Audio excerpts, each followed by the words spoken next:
Good morning, guys. It's Sarah, and I know how much you all love shaky car videos, but they have to be better. Okay, so my camera is on a mount, and so I'm not holding it, and it's got to be better than the shaky, windy videos that I've been making the last 2 days on my walks, right?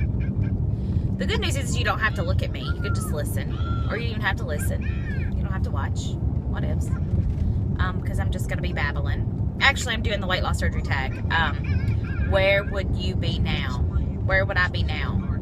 And that is a really hard question to answer. Because I really don't know. Because the biggest thing, okay, two things. On one hand, the majority of my life has not changed at all. Just, like where I live, who I was married to, the fact that I still have the same, I have the same best friend. I will say that I have friends that I would not have, for sure. But then on the second hand, what I was going to say was my life is completely different because I'm a mom now, which is what my whole goal with this weight loss surgery deal was. And if you've been following me for very long, then you know that. So it just depends on how you look at it. If I had not had weight loss surgery, I would probably be 400 pounds. I was 357. I was close. I was 360. And that is not my highest, for sure. So, I think I definitely would have been headed that way. I think I would have been close to 400 pounds. I'm sure I would be way less active, and I would probably have really high blood pressure, and I'd probably be on some medications. I don't know. I was always fighting to lose weight, which is so funny as I am now. And I had put it in my head that I would eventually get one day where I wouldn't have to fight anymore. After having weight loss surgery, could just be naturally thin, so to speak, which I know is the case for so many, not the case for me.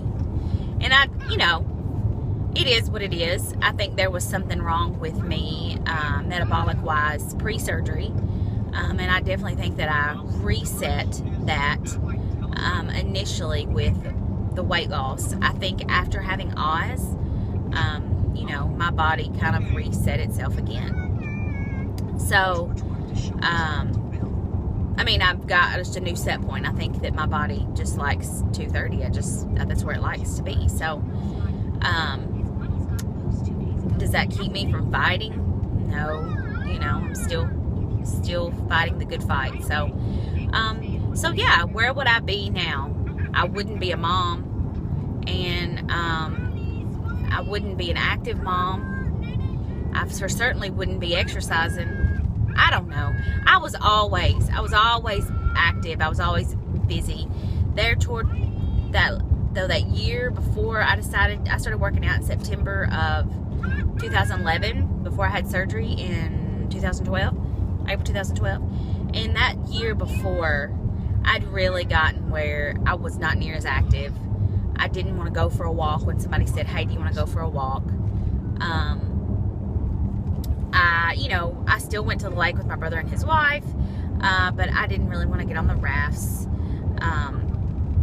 It's hard throwing your big old body around, especially being that big. I know a lot of you think that it's hard throwing your body around when you were 230 pounds. I'm not saying it's not. It's not as easy as it was when I was 180 pounds for sure, but it's a far difference from being close to 400 pounds. So I really don't know. The big thing I know is that I wouldn't be a mom, which was what this whole process was about from the get-go. And when I'm having bad days, when my head is not where it needs to be, when I am feeling sorry for myself and angry that there's people that are starting their journey that weigh 230 pounds that are getting weight loss surgery, and it makes me want to vomit. I'm not talking bad about anybody, by the way. Or there's people who just had surgery and they're already wearing the same size jeans that I wear. again, I'm not talking bad about anybody. I'm so proud and I'm so thankful for those people, and I'm so glad that you are doing well and that you are kicking butt, because that's what it's about. But when I'm having those moments where I'm like, really? I've been at this for 5 years and I gained 50 pounds and I'm still been hard at it for 5 years, and I'm, you know, or when I beat myself up because I did regain, or when I'm angry because I cannot believe that I am in this moment and I was so skinny for like a year. You know, I beat myself up constantly. I have to remind myself, and I may get some hateful comments on this video, because the last time I put it out there, I did get a hateful comment. It wasn't hateful, it was constructive criticism. I will say constructive criticism. But it has really bothered me, because it is fancy and free to say woulda, coulda, shoulda when you don't have a lot of other responsibilities besides yourself. When you don't have a husband, when you don't have kids, when you don't have a house payment, when you don't have, you know, when you think you're kicking butt and taking names and all you have to worry about is yourself. I mean, when I was single without a husband and kids, I was still super morbidly obese. But I don't think, I don't know, I shouldn't get into that. This is not what that video was. Woo! I just went off on a tangent, didn't I? This is happy times. Anyways, when I'm beating myself up, I know at the end of the day that regardless of what the scale says, even though I am working hard to make that number lower, and I'm working hard to see Wonderland again, at the end of the day, it was always about being a mom and being a healthy and active mom. And I cannot be more thankful that that was my goal and that I met it. I would like to have more kids. That was another goal, was to have multiple children. And actually, I think I just kept saying baby. I just want a baby. So, you know, I have a very healthy 2.5-year-old boy. I have a very handsome husband. I have a very healthy social life. I have so many close friends in this community. I have people that reach out to me every day, send me a message on Facebook, or make comments on here that keep me going, or that tell me that I'm helping them in some small way. So I would like to think that, you know, I met my goal and I'm helping to make the world a better place. I really and truly, I was being really hateful, but I don't mean that. I really and truly do not judge others. I really and truly am so happy for them. But when I'm in that headspace of, you know, well, nothing is working, everything, you know, I start feeling that hopeless feeling again, and then I start beating myself up. And I will say this particular period, lady time, excuse me, has been worse than some. I really, it's been a rough go. It has been a rough go, and it just probably is just a combination of everything that's been trickling down. I really believe that, but it is just, I've just not been in the best headspace. I've worked out the last 2 days. My food has just been okay. I'm back on that bandwagon today. You know, every day I get up, and every day is, you know, me making the decision to make good choices. And so I started watching We Are the Wards, and I didn't know her, but apparently she was the Biggest Loser winner. The female, I've got to hurry up. Maybe I should just wait and talk about this in a different vlog. But anyways, her husband's a preacher, and he was telling this story that he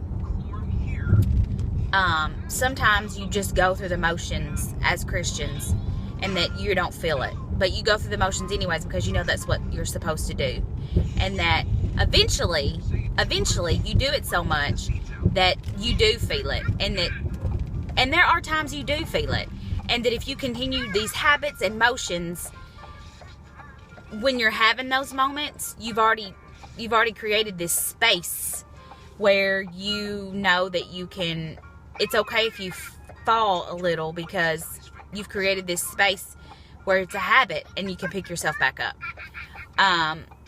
It's the same way when you are in this weight loss journey. If those habits are there, the more you practice them, the more you do them. Even when you fall, even when you have a bad day, even when you have one of those moments. Well, just like, for instance, the whole workout thing. I have not been moving my body regularly as much as I would like. But